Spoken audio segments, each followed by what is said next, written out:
Hello friends, welcome to చందమామ కథలు by RK. చందమామ కథల ప్రపంచంలోకి వెళ్ళిపోదామా? ముందుగా చెప్పబోయే కథ పేరు కొత్త సేనాని. ఈ కథను రాసిన వారు శ్రీ కె రావు గారు. చంద్రపురి, చక్రగిరి ఇరుగు పొరుగు రాజ్యాలు.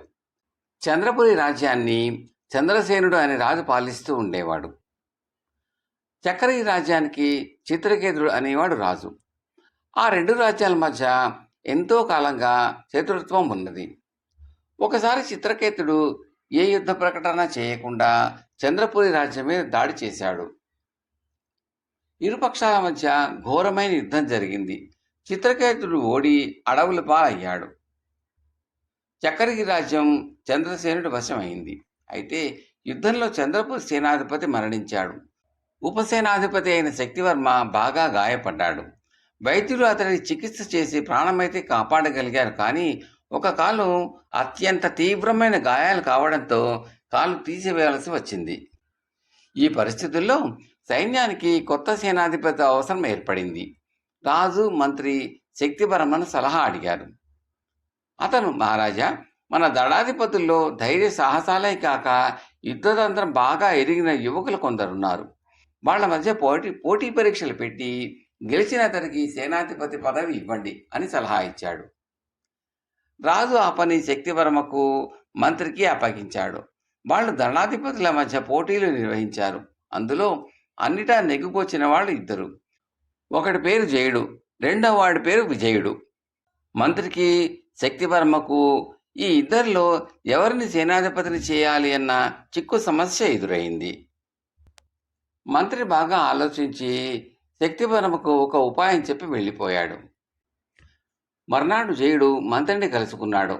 మంత్రి అతన్ని పరీక్షగా చూస్తూ, నిన్ను సైన్యాధిపతిగా నియమించమని రాజు ఆజ్ఞ. నీ విధి నిర్వహణలో నువ్వు పూర్వపు సేనానాయకుడిని మరిపించాలి విజయ అన్నాడు. మంత్రి మాటలు వింటూనే జయుడు తత్తరపడుతూ, మహామంత్రి, నిన్ను విజయుడు కాను జయుణ్ణి అన్నాడు. విడ్డూరంగా ఉన్నది. విజయుడిని ఎన్నిక చేసి పంపుతున్నట్లు శక్తివర్మ వర్తమానం పంపాడు అన్నాడు మంత్రి. ఏదో పొరపాటు జరిగి ఉంటుంది. ఇప్పుడే వెళ్ళి శక్తివర్మను తమ సన్నిధికి తీసుకువస్తాను అంటూ జయుడు గబగబా వెళ్ళిపోయాడు. కొద్దిసేపటి తర్వాత విజయుడు వచ్చాడు. మంత్రి అతడికేసి చూస్తూ, రాజుగారి ఆజ్ఞ. ఈ క్షణం నుంచి నువ్వు చంద్రపురి రాజ్యానికి సైన్యాధిపతివి. నీ విధి నిర్వహణలో పూర్వపు సేనా నాయకుల్ని మరిపించాలి చేయా అన్నాడు. మంత్రి మాటలకు విజయుడు ఆశ్చర్యపోయి, మంత్రి, ఏదో పొరపాటు జరిగింది. శక్తివర్మ నన్ను సేనానిగా ఎంపిక చేసినట్టు చెప్పి మిమ్మల్ని కలుసుకోమన్నాడు. మీకు వర్తమానం పంపినట్టు చెప్పాడు. నా పేరు, జేడు పేరు మధ్య ఒక అక్షరమే తేడా. అందువల్ల మీరు ఆలోచనల్లో ఏదో పొరపాటు జరిగి ఉంటుంది. ఇప్పుడే మీకు సందేహ నివృత్తి చేస్తాను అని కాపలా భట్టుని పిలిచి, వరే, నువ్వు శక్తివర్మ దగ్గరకు వెళ్ళి కొత్త సేనాధిపతి విజయుడు పిలుస్తున్నట్టు చెప్పి తక్షణం ఇక్కడికి తీసుకురా అని ఆజ్ఞాపించాడు. ఇది చూసిన మంత్రి తృప్తిగా తలాడించి, పొరపాటేమీ జరగలేదు విజయ. ఈనాటి నుంచి నువ్వు ఈ రాజ్యానికి సేనాధిపతివి అన్నాడు. కథ సమాప్తం. తరువాతి కథ కుందరుడు కృతజ్ఞత. ఈ కథకు ఆధారం శ్రీమతి వసుంధర గారి రచన. ఇది బేతాళ కథ. పట్టువదలని విక్రమార్కుడు చెట్టు వద్దకు తిరిగి వెళ్ళి చెట్టుపై నుంచి శవాన్ని దించి భుజాన వేసుకుని ఎప్పటిలాగే మౌనంగా శ్మశానం చేసి నడవసాగాడు. అప్పుడు శవంలోని బేతాళుడు, రాజా, లోకంలో ఎవ్వరూ కూడా కేవలం పట్టుదల, సహనశక్తి ఉన్నంత మాత్రాన ఆశించిన కార్యాలని సాధించలేరు. అలాంటి వాళ్ళు లోకంలో కోకొల్లలు. ఆ రెండింటికి తోడుగా అర్హత, ఆశించిన దానిని గురించిన పరిపూర్ణమైన పరిజ్ఞానము కూడా కావాలి. అలాంటివి గురువుల ద్వారా మాత్రమే సాధ్యపడగలవు. అయితే గురువులు తమ శిష్యుల నుంచి ప్రతిఫలంగా ఏదైనా కోరడం సహజం. అతి భయానకమైన ఈ శ్మశానంలో అర్ధరాత్రి వేళ నువ్వు నిర్భీతిగా తిరుగాడుతున్నావంటే ఇందుకు అవసరమైన అర్హత, మనోదార్ఢ్యాలను ఏ గురువు ద్వారానో నువ్వు పొంది ఉండాలి. కానీ ఒక్కొక్కసారి కార్యసాఫల్యం తర్వాత కూడా శిష్యులు కృతజ్ఞులుగా ప్రవర్తిస్తూ ఉంటారు. ఇందుకు ఉదాహరణగా నీకు కుందనుడు అనేవాడి కథ చెప్తాను, శ్రమ తెలియకుండా విను అంటూ ఇలా చెప్పసాగాడు. కుందనుడు ఒక పేద రైతు కొడుకు. తల్లిదండ్రులకు లేక పుట్టడం మూలాన చాలా గారాబంగా పెరిగాడు. వాడికి చదువు సంధ్యలు అబ్బలేదు. కానీ బాగా చదువుకున్న వాళ్ళు, పండితులు మాట్లాడే చమత్కార సంభాషణలు వింటూ వాడు చమత్కారంగా మాట్లాడడం అలవరుచుకున్నాడు. అలాగే వాడికి 10 ఏళ్ళు వచ్చేశాయి. ఒక రోజున కుందరుడు కొంతమంది పిల్లలతో కలిసి బంతి ఆట ఆడుతున్నాడు. ఆ సమయంలో రామశాస్త్రి అనే పండితుడు ఆ దారిన వెడుతున్నాడు. బంతి ఆయనకు తగిలి తెల్లని బట్టలపై నల్లని మచ్చపడింది. రామశాస్త్రి కోపం వచ్చి ఎవర్రా అది అంటూ హుంకరించాడు. కుందరుడు తప్ప మిగిలిన వాళ్ళందరూ అక్కడి నుంచి పారిపోయారు. రామశాస్త్రి వాడి చేయి పట్టుకుని నువ్వు తుంటరివే కాదు, నీకు భయం కూడా లేదు అంటూ గుడ్లు చూశాడు. కుందరుడు చెలించకుండా సూర్యుడు అంటే భయపడాలి కానీ చల్లని వెన్నెల కురిపించే చంద్రుడు అంటే భయం ఎందుకు అన్నాడు. రామశాస్త్రి చప్పున వాడు చేయి వదిలి నేను సూర్యుడిని చంద్రుణ్ణి అని ఎలా అనుకున్నావు అని ప్రశ్నించాడు. అయ్యా, సూర్యుని తేరిపార చూడలేము, అందువల్ల ఆయనలో మచ్చలు ఉన్నా తెలియదు. చంద్రుడిలో మచ్చ స్పష్టంగా కనిపిస్తుంది, మీకు కనిపిస్తున్నది అన్నాడు కుందనుడు. వాడి చమత్కారానికి రామశాస్త్రి మనసులో నవ్వుకుని ఈ మచ్చ నాకు సహజంగా లేదు, నీ వల్ల వచ్చింది, అందుకు సమాధానం చెప్పు అన్నాడు. అయ్యా, తమని చంద్రుడంతటి వాడిని చేశాను, ఇక మీదట తమరు చల్లని వెన్నెలలు కురిపిస్తూనే ఉంటారు, అందుకు నేనే సమాధానాన్ని చెప్పాలా, మీరే సెలవియండి అన్నాడు కుందరుడు వినయంగా. నన్ను చంద్రుని చేసింది నువ్వు కాబట్టి నా వెన్నెలలు నువ్వే భరించాలి. రోజు సాయంత్రాలు మా ఇంటికి రా, నీపై జ్ఞానచంద్రికలు కురిపిస్తాను అన్నాడు రామశాస్త్రి నవ్వుతూ. తర్వాత ఆయన కుందరుడి తండ్రిని కలుసుకుని నీ కొడుకు చాలా తెలివైనవాడు, అతనికి నేను చదువు చెబుతాను, అందువల్ల జీవితంలో ఎంతో పైకి వస్తాడు అని చెప్పాడు. ఆ విధంగా కుందరుడు రామశాస్త్రి శిష్యుడయ్యాడు. వాడికి చదువు ఆసక్తికరంగా తోచింది. గురువు వద్ద సకల శాస్త్రాలు అభ్యసించసాగాడు. క్రమంగా కుందరుడికి 15 ఏళ్ళు వచ్చాయి. ఒక రోజున తండ్రి కోసం పొలానికి భోజనం తీసుకుని వెడుతూ ఉంటే 2 మనుషులు పెనుగులాడుతూ ఉండడం గమనించాడు. అందులో ఒకటి చేతిలో కత్తి ఉంది. కత్తి లేనివాడు ఆ ఊరికల్లా భాగ్యవంతుడైన ధనగుప్తుడు. కుందరుడు భోజన మూటను కింద పెట్టి కత్తి ఉన్నవాడిని ఎదుర్కొని ఒడుపుగా అతని చేతి కత్తిని లాక్కున్నాడు. ఆ తర్వాత ధనగుప్తుడు కుందరుడు కలిసి ఆ వ్యక్తిని బంధించారు.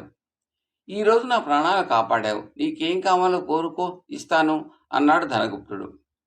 అవసరమైనప్పుడు తప్పక అడుగుతాను, కానీ మన ఊరిలో ఈ విధంగా దొంగల భయం ఉండడం మంచిది కాదు. పట్టపగలే మీ మీద దాడి చేయగలిగాడు. ఇలాంటివి మున్ముందు జరగకుండా మన ఊరికి పటిష్టమైన రక్షక భటుల దళం ఉండాలి. పెద్దలు మీరు తలుచుకుంటే ఇలాంటివి ఏర్పాటు చేయడం ఏమాత్రం అసాధ్యం కాదు అని కుందరుడు తన దారిని వెళ్ళిపోయాడు. ఆ సాయంకాలం కుందరుడికి గ్రామాధికారి నుంచి పిలుపు వచ్చింది.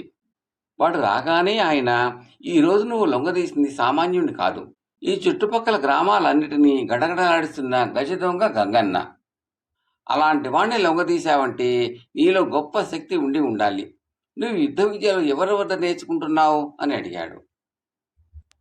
తను రామశాస్త్రి వద్ద శాస్త్రాలు చదువుకుంటున్నానని, యుద్ధ విద్యలు తనకు తెలియవని కుందరుడు చెప్పాడు. కానీ నీకు తెలిసిన వడుపు తనకు కూడా తెలియదని గంగన్న అన్నాడే అన్నాడు గ్రామాధికారి ఆశ్చర్యంగా. ఆయన వెంటనే వాడిని గ్రామానికి సంరక్షకుడుగా నియామకం చేస్తానన్నాడు. కుందరుడు ఆయనకు నమస్కరించి నేను గంగన్నను లొంగతీయడం కాకతాళీయం, యుద్ధ విద్యలో శిక్షణ లేకుండా నేను ఈ బాధ్యత తీసుకోవడం మంచిది కాదు అన్నాడు. ఆ జవాబుకు గ్రామాధికారి చిన్నగా నవ్వి నేను యుద్ధ విద్యల్లో ఆరితేరిన వాణ్ణి, గ్రామాధికారిగా నా మీద చాలా బాధ్యతలుంటాయి, నేను గ్రామ సంరక్షకుడుగా నియమిస్తున్నాను, ప్రతిరోజు తెల్లవారుజామునే వచ్చి నా వద్ద యుద్ధ విద్యలు నేర్చుకో అన్నాడు. ఆ రోజు నుంచి కుందరుడు గ్రామాధికారికి శిష్యుడయ్యాడు. వాడికి యుద్ధ విద్యలు కూడా ఎంతో ఆసక్తికరంగా ఉన్నాయి. గ్రామం చుట్టూ ముళ్ళ కంచె వేశారు. ఒకచోట గ్రామానికి ప్రవేశ ద్వారం ఏర్పాటు చేశారు. కుందరుడు మరిద్దరితో కలిసి అక్కడ కాపలా ఉండేవాడు. కుందరుడు గ్రామ సంరక్షకుడు అయినాక రామశాస్త్రి వాడికి ప్రవేశ ద్వారం వద్దనే పాఠాలు చెప్పేవాడు. అలా క్రమంగా కాలం గడిచి కుందరుడికి 20 ఏళ్ళు వచ్చాయి. వాడు సకల శాస్త్రాలు అభ్యసించాడు. అన్ని రకాల యుద్ధ విద్యల్లోనూ ఆరితేరాడు. వాడు తన 2 గురువులకు గురుదక్షిణ ఇస్తానన్నాడు. నీ శక్తి సామర్థ్యాలతో బాగా డబ్బు సంపాదిస్తే అందులోంచి నీకు తోచినది ఇవ్వు, అంతవరకు మాకు గురుదక్షిణ అంటూ ఏమీ ఇవ్వవద్దు అన్నారు రామశాస్త్రి గ్రామాధికారిను. ఈలోగా రాజధాని నగరం నుంచి కుందరుడి దూరపు బంధువు ఒక ఆయన వచ్చాడు. ఆయన కుందరుడి శక్తియుక్తుల గురించి విని వాడితో, ఒక మాసం రోజుల్లో రాజధానిలో ఒక వింత పోటీ జరగబోతున్నది. అక్కడ శాస్త్ర శస్త్ర విద్యల్లో పోటీలు జరుగుతాయి. వాటిలో విడివిడిగా బహుమతులుంటాయి. ఆ తర్వాత శాస్త్ర విద్యలో నెగ్గినవాడు శస్త్ర విద్యల్లో నెగ్గినవాడితో పోటీ పడాలి. అలా నెగ్గినవాడికి అపురూపమైన బహుమానమట. దీనిని గురించి అందరూ వింతగా చెప్పుకుంటున్నారు. ఇంతవరకు శాస్త్ర విద్యా పండితులకు శస్త్ర విద్యా ధురీణులకు పోటీలు జరగడం అనేది ఎవ్వరూ విని ఉండలేదు. అయితే ఈ పోటీలో పాల్గొనేందుకు 10,000 వరహాల ప్రవేశ రుసుము చెల్లించవలసి ఉంటుంది అని చెప్పాడు. కుందనుడికి ఈ పోటీల పట్ల ఆసక్తి కలిగింది. కానీ ప్రవేశ రుసుము గురించి వినగానే నిరుత్సాహపడ్డాడు. ఈ పోటీల విషయం ధనగుప్తుడికి తెలిసింది. ఆయన కుందనుడిని కలుసుకుని, 10,000 వరహాలు నేనిస్తాను. నువ్వు రాజధానికి వెళ్ళి పోటీల్లో పాల్గొనవచ్చు. నెగ్గిన తర్వాత నేను కోరింది ఇవ్వాలి అన్నాడు. నా శక్తికి మించినదైతే మీరు ఏం కోరినా ఇస్తాను అన్నాడు కుందనుడు. ఇందుకు ధనగుప్తుడు సరేనన్నాడు. కుందనుడు రాజధానికి వెళ్ళాడు. శాస్త్ర విద్యల పోటీల్లో పాల్గొని ప్రథముడుగా నిలిచి 1,00,000 వరహాల బహుమతి గెలుచుకున్నాడు. శస్త్ర విద్యల్లో కూడా వాడే ప్రథముడై నిలిచి మరొక 1,00,000 వరహాలు గెలుచుకున్నాడు. ఇందువల్ల శాస్త్ర విద్యా పండితుడు శస్త్ర విద్యా ధోరణుడు ఒకరితో ఒకరు పోటీ పడవలసిన అవసరం లేకుండా పోయింది. ఇద్దరూ ఒకరే కదా. అప్పుడు ఆ దేశపు రాజు, ఈ వింత పోటీ ఇలా ముగియడం చాలా సంతోషంగా ఉంది. నేను ఇలాంటి పోటీలు పెట్టడానికి ముఖ్య కారణం ఒకటి ఉన్నది. నా ఒక్కగానొక్క కుమార్తె సునందకు తగిన వరుణ్ణి అన్వేషిస్తున్నాను. స్వయంవరానికి ఇతర దేశాల రాజకుమారులు ఆహ్వానించే ఉద్దేశం నాకు లేదు. మన దేశంలోని అన్ని విధాల సమర్థులైన యువకుడిని ఎన్నుకుని ఒక మంచి కొత్త సాంప్రదాయాన్ని ప్రవేశపెట్టాలనుకున్నాను. తమ సమర్థత మీద పూర్తిగా విశ్వాసం ఉన్నవారే అందుకు ముందుకు రావాలని ప్రవేశ రుసుము చాలా ఎక్కువగా పెట్టాను. నేనిప్పుడు కుందనుడికి సునందనిచ్చి వివాహం చేస్తే ప్రజలందరికీ సమ్మతమవుతుందని నా నమ్మకం అని ప్రకటించాడు. సభికులు ఆనందోత్సాహాలతో చప్పట్లు తెరిచారు. రాజకుమార్తెకు కుందనుడికి పెళ్లి ముహూర్తం నిశ్చయమైంది. ఆ వేడుకకు రావాల్సిందిగా కుందనుడి తల్లిదండ్రులకు, గురువులకు, ధనగుప్తుడికి ఆహ్వానాలు వెళ్ళాయి. అందరూ ముహూర్తానికి ఒకరోజు ముందే వచ్చారు. కుందనుడు రామశాస్త్రికి, గ్రామాధికారికి తన పోటీలో గెలిచిన మొత్తాన్ని గురుదక్షిణగా ఇస్తూ, పూర్తిగా మీ చలవ్వాలని నేను ఇంతటి వాడినయ్యాను అన్నాడు. రామశాస్త్రి వాడు ఇవ్వచూపిన డబ్బు తీసుకోక, నువ్వు రాజు కానున్నావు. అప్పుడు నన్ను రాజాస్థాన పండితుడిని చెయ్యి. ఇదే నేను కోరే గురుదక్షిణ అన్నాడు.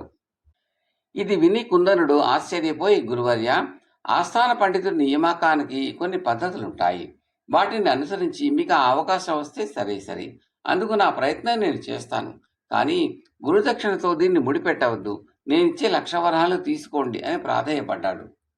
రామశాస్త్రి కోపంగా, మూర్ఖుడా, వీధుల వెంటపడే అల్లరి చీలరగా తిరుగుతూ ఉంటే నిన్ను చేరదీసి ఇంతటి వాణ్ణి చేశాను. నా మూలంగా ఇంత వాడివై నన్నే పరీక్షకు గురి చేయబోతున్నావా? నువ్వు కృతజ్ఞుడివి అని అక్కడి నుంచి వెళ్ళిపోయాడు.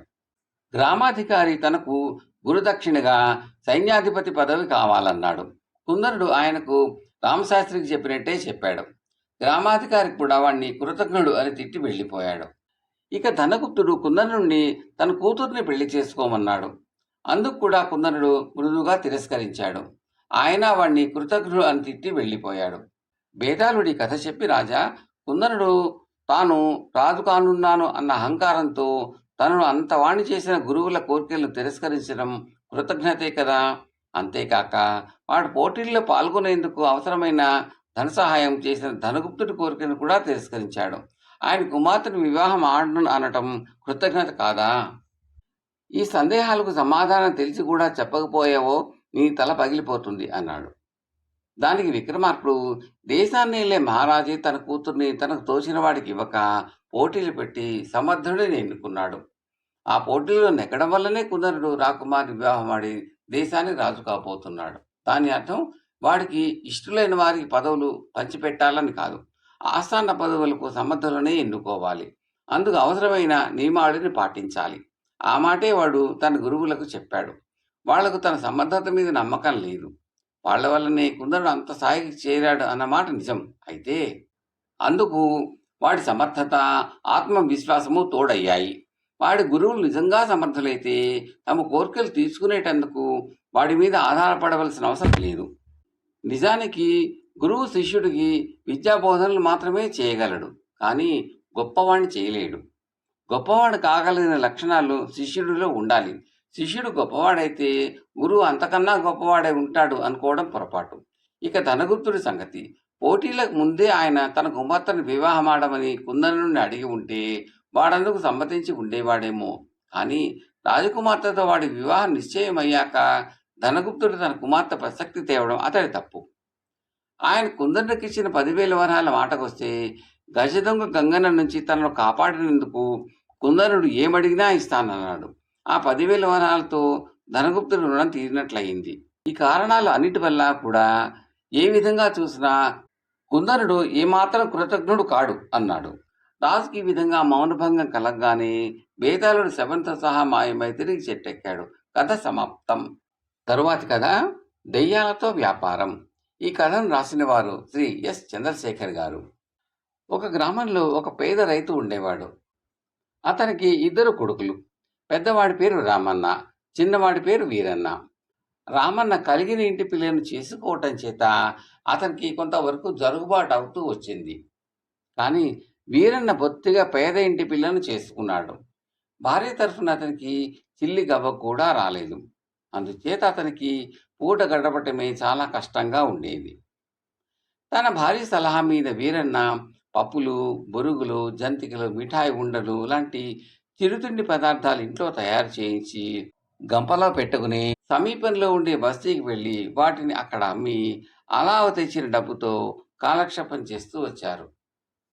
ఒక రోజున వీరన్న గంపలో తీసుకుపోయిన సరుకు సగం కూడా అమ్ముడవలేదు. ఆ రోజు ఏదో పండగ. బస్తీలో వాళ్ళందరూ ఇళ్లలోనే ఉండి పిండి వంటలు చేసుకుని ఉండటం చేత వీరన్న తెచ్చిన సరుకుకి గిరాకీ లేకుండా పోయింది. చీకటి పడ్డదాకా బస్తీలోనే ఉండి అమ్ముడు గాని సరుకును ఎత్తిన పెట్టుకుని వీరన్న ఇంటి ముఖం పట్టాడు. అతను తన గ్రామం వెలుపల ఉన్న శ్మశానానికి చేరుకునేసరికి బాగా చీకటి పడిపోయింది. ఆ చీకట్లో ఏవో అస్పష్టమైన ఆకారాలు కదులుతూ ఉండడం చూసి అవి దెయ్యాలై ఉంటాయని వీరన్న గ్రహించాడు. అయితే వీరన్న చాలా ధైర్యం గలవాడు. అందుచేత అతను ఒక చెట్టు కింద గంపను దించి కూర్చుని పెద్దగా గొంతెత్తి పప్పులు, బొరుగులు, పొంగరాలు, జంతికలు అని దెయ్యాలను ఆకర్షించటానికి కేక పెట్టాడు.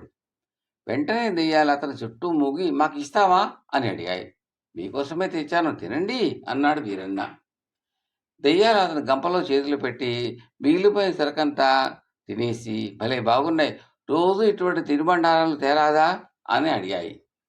మీరు తింటానన్నాలే కానీ ఎందుకు పట్టుకురాను అన్నాడు వీరన్న.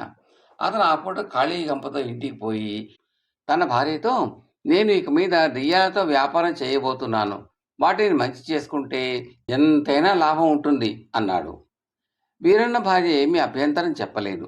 మర్నాడు ఆమె గంప నిండా చిరుతిళ్ళు నింపింది. బాగా చీకటి పడేదాకా ఆగి వీరన్న ఆ గంపను నెత్తిన పెట్టుకుని శ్మశానానికి వెళ్ళాడు. దెయ్యాలు అతని చుట్టూ మొగి క్షణాల్లో గంపను ఖాళీ చేసేశాయి. అప్పుడు వీరన్న వాడితో చూడండి తమ్ముళ్ళు, నేను వ్యాపారం చేసుకునేవాడిని, అంటే డబ్బు తీసుకుని ఈ వస్తువులు అమ్ముతూ ఉంటాను. మీరు కూడా నాకు డబ్బు ఇస్తూ ఉన్నట్టయితే మీకు ఈ ఫలహారాలు తెచ్చి పెట్టగలను, లేకపోతే మరి నా వల్ల ఎలా అవుతుంది మరి అన్నాడు. నీకు డబ్బులే కదా కావాలి, ఇక్కడే ఉండు అంటూ దెయ్యాలు చెల్లా చెదురుగా ఎటో వెళ్ళిపోయి కొద్దిసేపట్లో డబ్బులు తెచ్చి గంప నిండా పోసాయి. నువ్వు మాత్రం రోజు వస్తూ ఉండాలి, మరి నీకోసం ఎదురు చూస్తూ ఉంటాం అని చెప్పాయి. వీరన్న వాటితో సరైనని చెప్పి గంప నెత్తిన పెట్టుకుని ఇంటికి వెళ్ళాడు. గంపలో ఉన్న డబ్బంతా చూసిన అతని భార్య సంతోషం పట్టలేక ఓయమ్మో ఇంత డబ్బే అన్నది. నేను చెప్పలేదా, దెయ్యాలతో వ్యాపారం అంటే ఏమిటనుకుంటున్నావు? ఇక మనం ఏ పని చేయకుండా బతికున్నంత కాలము కాలు మీద కాలేసుకుని రాజాలాగా బతకచ్చు. ఈ దెబ్బతో మన దరిద్రం తీరిపోతుంది అన్నాడు వీరన్న. ఇలా కొంతకాలం గడిచింది. తన తమ్ముడు క్రమంగా ధనవంతుడైపోయి పొలాలు, పశువులు కొనటం చూసి రామన్న నిర్ఘాంతపోయాడు. అతను వీరన్న ఇంటికి వచ్చి ఒక్కసారిగా ఇంత డబ్బు నీకెక్కడిదిరా, నీ రహస్యం ఏమిటో నాకు కూడా కాస్త చెప్తావా అని అడిగాడు. వీరన్న రామన్నతో జరిగిందంతా వివరంగా చెప్పాడు. ఈ దెయ్యాలతో వ్యాపారం ఏదో బాగుందిరా, నేను కూడా ఈ పనే చేసి నీలాగే ఇంత డబ్బు సంపాదిస్తానుండు అన్నాడు రామన్న సంతోషంగా. ఆ రాత్రి అతను కూడా ఒక గంప నిండా చిరుతిళ్ళు నింపుకుని శ్మశానానికి బయలుదేరి వెళ్ళాడు. అన్నకు తగిన ధైర్యం ఉంటుందో ఉండదోనని వీరన్నకు అనుమానం కలిగింది. అవసరమైతే దెయ్యాలను హడలగొట్టడానికి అతను ఒక ఎత్తు కూడా ఆలోచించాడు. అన్న శ్మశానానికి బయలుదేరిన కొద్దిసేపటికి వీరన్న కూడా ఇంత చమురు, అగ్గిపెట్టె తీసుకుని శ్మశానానికి బయలుదేరాడు. శ్మశానానికి దగ్గరలో ముళ్ళకంప ఉంటే అందులో చమురు చల్లాడు. ఈ లోపల రామన్న శ్మశానం చేరుకున్నాడు. అతను రాగానే దెయ్యాలతను చుట్టుముట్టి రోజూ వస్తానని మాట ఇచ్చి ఏమైపోయావు అంటూ అతన్ని కోపం కొద్దీ రకరకాలుగా హింసించసాగాయి. ఆ సమయంలో వీరన్న పరిగెత్తుకుంటూ వచ్చి అతన్నేమీ చేయకండి, ముందు మీకు తినుబండారాలు పెట్టింది నేను, అతను కాదు అన్నాడు. దెయ్యాలు రామన్నను వదిలి వీరన్నను చుట్టుముట్టి అయితే నువ్వు రోజు ఎందుకు రావటం లేదు అని అడిగాయి. ఇంతేనా మీకు తెలిసింది, నేను రోజు వస్తూనే ఉన్నాను, మధ్యదారిలో ఇంకేవో దెయ్యాలు అడ్డుపడి నేను తెచ్చిన సరుకంతా తినేస్తున్నాయి, మరి నేనేం చేయను అన్నాడు వీరన్న. అదా సంగతి, ఏవేవి మాకు చూపించు, వాటి అంతు తెలుస్తాం అన్నాయి దెయ్యాలు. రండి అంటూ వీరన్న దెయ్యాలను తాను ముందుగా చమురు చల్లిన కంప వద్దకు తీసుకుని వచ్చాడు.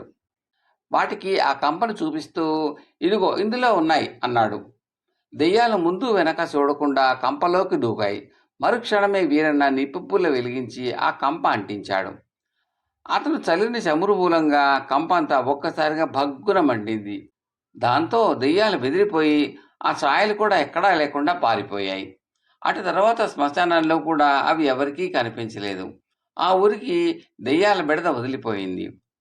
వీరన్న తన అన్నని ఇంటికి తీసుకుపోయి పర్వాలేదులే అన్న, మన ఇద్దరి ఆస్తుల్లో కలబోసుకున్నామంటే మన జీవితాలు హాయిగా వెళ్ళిపోతాయి అన్నాడు. అన్నదమ్ములిద్దరూ కలిసి జీవించి తాము సుఖంగా ఉండటమే కాక కొద్ది కాలంలోనే తమ సంపదను కూడా చాలా రెట్లు పెంచుకున్నారు. కథ సమాప్తం. ఈ కథలపై మీ విలువైన అభిప్రాయాలను తప్పక కామెంట్లో పెట్టండి. అది మాకు ఎంతో ప్రోత్సాహాన్ని ఇస్తుందండి. Thank you very much.